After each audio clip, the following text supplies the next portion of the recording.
Волшебное средство от кашля.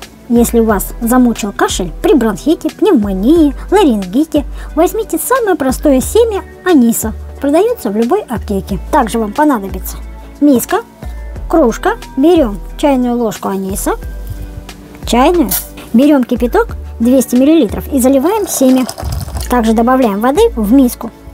Ставим миску на плиту, включаем огонь и доводим до кипения. Держим таким образом 15 минут. Отвар готов. Процеживаем через сито и остужаем до 45 градусов. Заливаем дополнительно кипятку.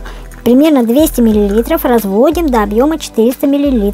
Настой нужно остудить и тепленьким принимать 3-4 раза в день за 30 минут до еды. Взрослым по 1/4 стакана, деткам от 6 лет по 1-2 столовых ложки, а маленьким деткам по чайной ложечке. Принимая этот отвар, вы избавитесь от надоедливого кашля и вычистите бронхи от мокроты.